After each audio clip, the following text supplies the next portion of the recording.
% ng gastos mo. Ano ba to? Anong pinaglilista ninyo rito? Sinulat lang ninyo? Huwag kayong magsusulat na wala. Kainis. Million. And then for the Mountain Province Field School for Farmers, Oo, yun lang. Okay. there's 21.90. Well taken, well taken. Yung wala talaga, Borongan, Kabagan, Borongan, Kabagan, Katanawan, Ilocos Norte. So, Yes, Madam tanggalin ninyo sa listahan, wala yan. Saka yung Cortez, Surigao, out yan. Yes, Madam Chair. Okay. We will work together with DOF on improving the presentation. Tanggalin nga ninyo to. Itong approved amounts na tig 2 million, downloaded na. Itong PSF approved project development grant, Bobon, Northern Summer, yung hiningi ko yung date kanina. Gulo ng presentation, pasensya, hindi ko rin maintindihan, kaya pabalik-balik ako. Na-download ba itong tig 2 million o hindi? Waiting for the documentation from the LGUs. O di tanggalin But the din, FA has out been din signed. yan, approved the funding, lahat yan tanggal, out. Delete na nyo sa accomplishment report, hindi siya totoo. Pag tayo nag-iimbento ng project, hindi pa naman nabigyan ng pera yan. Global Environment Facility. Alin dito ang totoo, alin ang hindi. Po. Meron kayong pinaglilista dito? Ano to? Low Carbon City. Ano ba to? DENR-led. Coral Reef, Palawan. May nabigay na bang pera to? Ay, wala. Hard pipeline. I'm doing my best to understand. Your presentation is well nigh incomprehensible. Teka, asan na tayo? Yeah. Please, can somebody explain to me what the Global Environment Facility has done?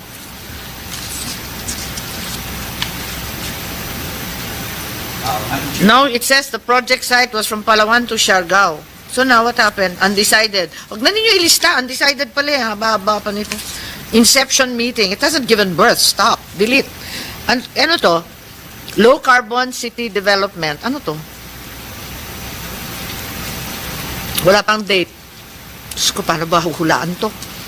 DENR-led project. Ito ba? Can you help me here? I'm really, really lost. DNR is the operational focal point. Yes, I know, but how much has been released? When? Where? How? What is the intention of the project? Anong gagawin ng low carbon? We will provide you the updated list. What does it mean? Has money been given or not? Grant, 4,280,000. Nabigay ba yan? Sino nagbigay? Co-financing, 46. This is a really lousy deal, by the way. The grant is 1/10 of your gasto. A better list of... I don't get this. Anong klaseng grant to? Wala pang 10% ng gastos mo. Ano ba to? Anong pinaglilista ninyo rito? Uy, lagay naman ninyo yung totoo. Nahirapan ako. I cannot. Hindi ko pwedeng... Yes, Madam Chair. We apologize for that. I'm only slightly psychic.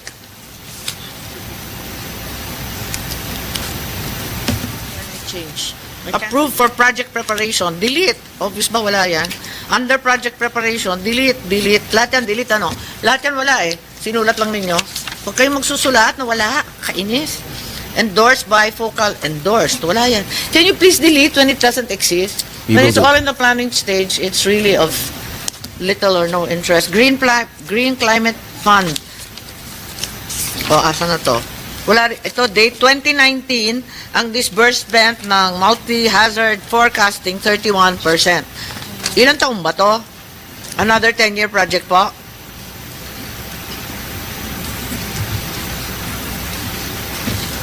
Green Climate. Climate Fund, Madam Chair. Uy, this is all your presentation. I'm just reading to you. Good afternoon, Madam Chair. For this project, which Land Bank proposed on behalf of the country, I think it's a 5-year project po. So it began in 2019 approval, but the downloading or implementation phase only began last year, Madam Chair. So, ng pandemic po and, opo. Yes, ma'am. So last year lang po na download at nasimulan po yung, yes, ma'am. Nagsimula po and downloaded to Land Bank and Pag-asa as the main proponents. Downloaded in 2023 to Land Bank. Yes, ma'am. And DOST Pag-asa. Dalawang pinagbigyan nila ng 3 million lang. It's 10 million USD, Madam Chair, total. Yun po yung financing. But the downloaded amount to date, that as of the data we have, is 3 million. Recipients. You're telling me there are two recipients, both Land Bank and Pag-asa. Eh, nandito, disbursed amount nasa 3 million lang. Dalawa pa yung pagbibigyan. May I correct myself, Madam Chair? So the amount disbursed is 3.2. It's disbursed primarily to Land Bank po. Land Bank is the access entity. And then eventually, Pag-asa will implement. So meron din pong transfer between those two national agencies. But we will look into how much has been transferred to Pag-asa, ma'am. How much is this supposed to be? 10 million? 10 million US dollars po. Why is it taking so long? What are the circumstances? Madam But Chair, ang liit-liit naman ang unang transfer. opo, Di ba dapat nagda-down payment? Wala bang mobilization ng project? And I am assuming this is engineering and technology heavy. these Because it are involves all, forecasting. And That's yet we correct, have this ma'am. meager sum of 3 million. Aanin yung 3 million? ma'am, only because the project is limited to 4 pilot sites. There are 4 sites, Legazpi, Davao de Oro, Cagayan, no? Sino pa? Palo, Leyte, and there's one more in Luzon, Tuguegarao po. So 4 lang, ma'am. Well, Land Bank also says to us they could have added more sites, but this was the very first submission they made to GCF, and they were still learning the ropes design po. then you can add sites as you go along. Hindi na po pwede, ma'am. Bale, ito na po yun. 4 Kaya nga, so sites. there are 4 sites on the eastern seaboard. Okay, so they're all Pacific facing. So you only Correct, need ma'am. to forecast Pacific derived typhoons. Ganun ba? Nakakatawa yung project design. Eastern facing. Na-assume na natin yung West Philippine Sea. Wala nang paputok doon. Ganun ba yun? Nakakatawa kasi yung project work. Multi-hazard impact base. Okay. At ganon? Ba't 3 million lang ang pinadala? Ma'am, this is following the work and financial plan. There are activities that must be in sequence, and there are It's just a very initial slow workshops po. sequence from 2019 to 2024. Napakabagal naman itong sequence na to. Yes, ma'am. Considering it's only been a year and a half, nagte-training pa po yung mga LGUs. In fact, they planned one workshop for the 4 LGU representatives for this month po to capacitate them on forecasting. I guarantee you that Palo and Tuguegarao don't need much training. We've had more than enough typhoons. Ano kayang training ang gagawin? Mas alam pa kaya nila kaysa sa atin? Madam Chair, if I may, we'll work very closely with the DOF, which sits on the GCF board. If I may, actually, the GCF is increasingly under negative comments from the stakeholders, precisely Yeah. because of the slow downloading and the slow processing of applications. And we'll work together with DOF, Madam Chair, to get to the bottom of this and to express our. Are you saying it's worldwide? It is a global issue, Kaya, Madam. It is a global problem for GCF. Yeah, that's why. That's what you should have said. Don't put it na here. Ang gulo-gulo nito. 33.17. It's causing more aggravation yata. Mag-iti-training pa ninyo. Typhoon ngayon. Abala pa sa Yes, lahat ng tinatamaan ng bagyo. I think, Madam Chair, if I may again, from the perspective of policy, it really requires a lot of studying on our part to hold the GCF to account for what they need to do. Yeah, there's a lot of finger pointing, but you know, there was a very recent flooding summit attended by all ASEAN, and you were absent. That was the one trip you should have joined. Ba't wala kayo sa Singapore noon? Libre ang turo ng Amsterdam sa lahat ng ASEAN. They identified the Philippines as one of the highest vulnerable, but they all decried the absence of anyone at all from the Philippines. Thank you, Madam Chair. We'll look into this. I personally did not receive any invitation, and we'll check po. No, I think you should make it your business, is. uninvited, or Yes, as a gate crasher, you should attend these places where they're giving advice for free.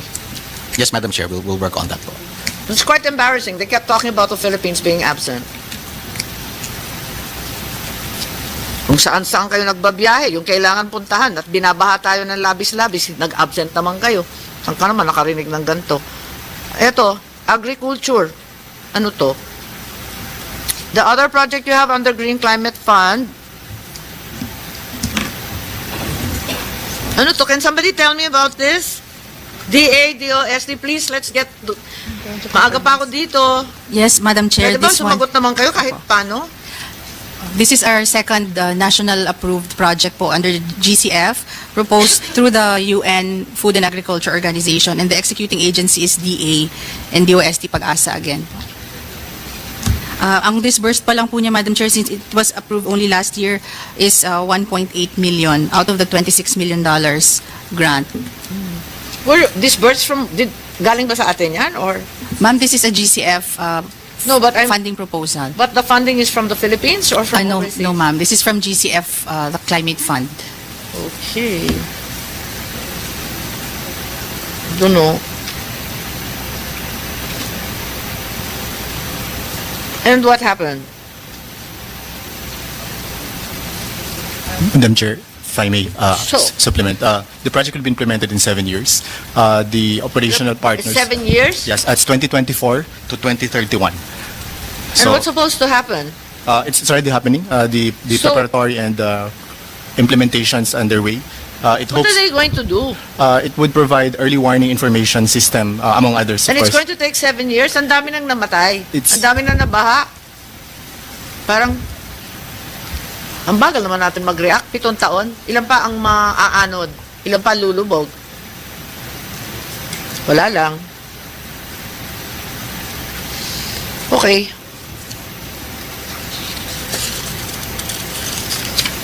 Adaptation Fund? Is there anything that can be reported about the Adaptation Fund? None at this point, Madam Chair. Okay. The Philippines has yet to directly access the fund. Why is it taking so long?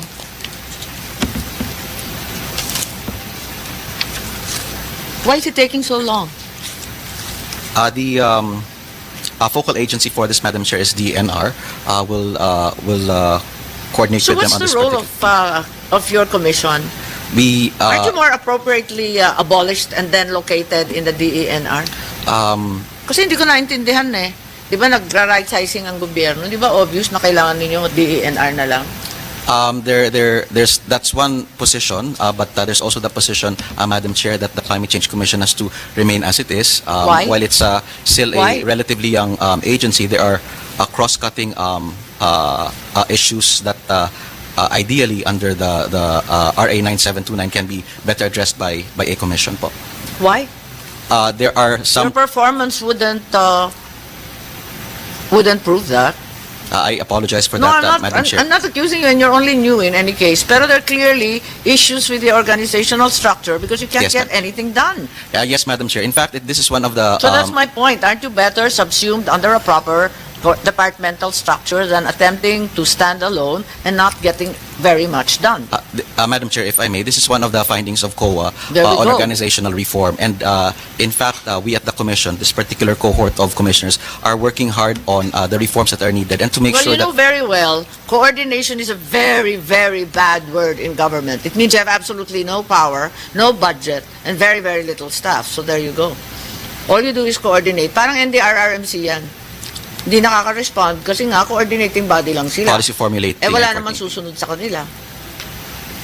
Kaya nga, the move is for NDRRMC to become a FEMA or some kind of agency. Agency, yes. At hindi na siya coordinating, liaising, RA and so on. 9729. That really is the mandate of the Climate Change Commission. Policy is the formulating and policy formulation and coordination. Kaya nga, that's the same problem we have in all these agencies. Yung mga early learning, policy formulation and coordination, ang ibig sabihin, walang mangyayari. Dito yung mga COA findings ninyo, the usual. Okay. Ano ba to? Yeah, can you tell me about climate change expenditure tagging? Ano yun? Sorry, Madam Chair. Climate change expenditure tagging is a program between the Climate Change Commission, related projects of our different agencies. Kaya nga, which underlies the fact that you're a mere coordinating body.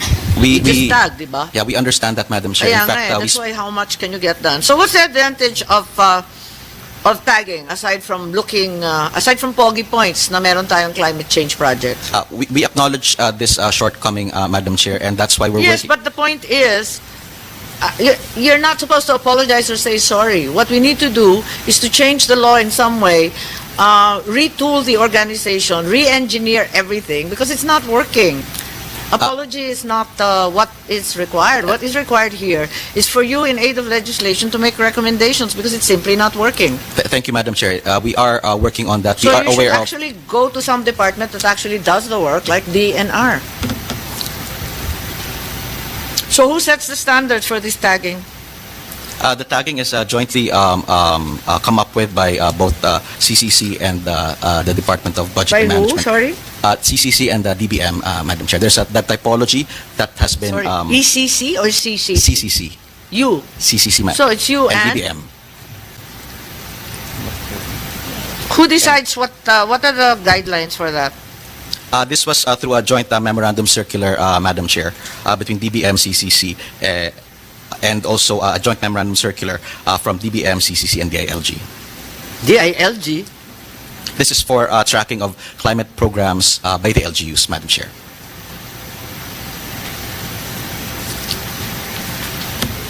Mas lalong wala silang alam dyan. Yung pulis nga, hindi masikaso, yan pa. Again, Madam Chair, if I may, reference to stronger data governance and stronger data analytics, this is why this is a How many priority employees for do you have? climate. Right now, we are 80... Sorry. Right now, we have 62 plantilla out of 76, Madam Chair, and then 65 COS. This Yeah, it's a partly also very, explains... it's a very, very small office. It's a very, Kaya very nga. small office, No, Madam. kaya nga, that's why dapat magpaampun na lang With kayo the- kaysa ganito. Anyway, what's the process for this tagging? And what happens when you're tagged? And what are the guidelines? I'm asking on behalf of the LGUs. You mentioned the LG. The LGUs are completely confused by this effort. CCT, Madam Chair, again, is a joint policy framework of the DBM, CCC, and the LG. It's supposed to monitor and Yes, mainstream what's climate the, change. can you just respond to the question? What are the standards being utilized? What are the guidelines? How do you become tagged? For this, Madam Chair, we have... What are the guidelines? Just the answer, ano yung guidelines? We have the CCET Decision Tree and the National CCET Typology Code Manual, which is used to Can identify... we use human being, normal, mortal language? Sorry, Madam Chair, this is the language that we have. But It's essentially... not something I or the LGUs understand. You have to decode.